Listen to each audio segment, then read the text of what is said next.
For me, the Halo Trust and Ineos Automotive relationship has been about learning, how these guys operate and what they need from a vehicle, and their input into what we've done and our engineering practices as to then how we've developed that vehicle as we've gone along the way. Hence why we're now in Kosovo. So we brought our prototype vehicle over, and we're just understanding exactly how that can operate within the territories that they're working with. Steve, how are you? Not too bad. Good to see you again. Nice. And you?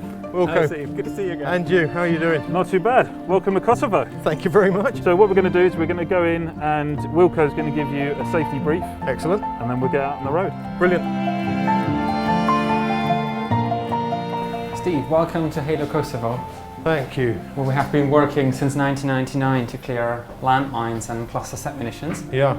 We have our landmine clearance team number 7 working here. What are you finding down there? Mainly stake mines. Okay. They sit in the ground like this, like you're holding it now, yeah. Exactly. There's a fuse attached to this and a tripwire. Right. When a soldier or any person initiates the tripwire, Yep. 3 kg of pull is enough to set off the item. And you found many of those?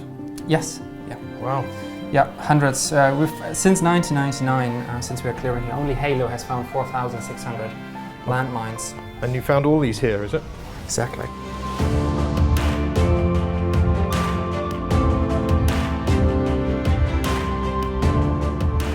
The challenges in the terrain in Kosovo are twofold. It's on-road driving as well as off-road driving, such as muddy roads, straight into rocky terrain, heavily rutted and snowy conditions. In terms of where we're going, what sort of inclines will we be tackling and how high are we going up?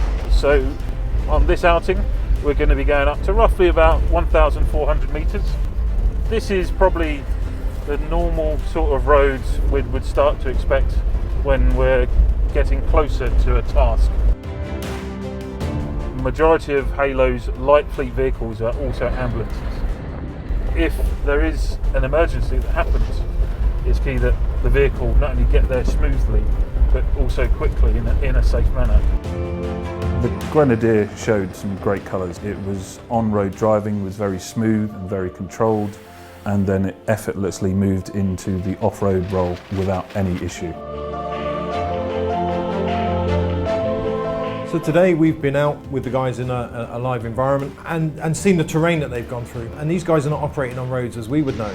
Very tough conditions. And we've gone up in sunshine and we've come down in what was ultimately pouring rain.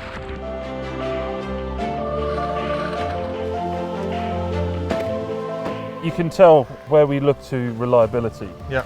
So we're on these roads every day. Yeah. We're up, we're down, probably multiple times a day. Yeah. I mean, as you can see, the weather's come in on us. Yeah. Then the surface then completely changes. So yeah.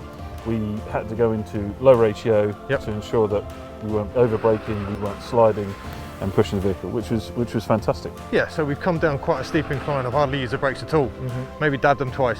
Yeah. And the rest of it's been all manual adjustments. You've seen that, up and down, and just keeping it under control, nice and slow. Shall we head back to the compound? Let's do that. Yep, brilliant. Having travelled to a number of programmes already with the Halo Trust, Cambodia, Zimbabwe, Ukraine and now Kosovo, it's clear that the Grenadier would be up for every train that we operate in now and in the future. It's extremely important. The job that we do, we can't do without vehicles. So we need a vehicle that will be able to get us there and get us back.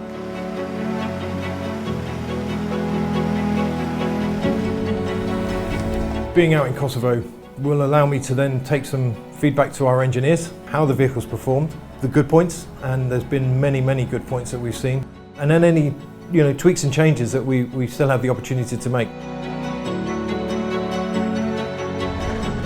It's been great being part of the testing and development of the Grenadier and to see what capabilities it has and what possible future it would have within Halo Trust.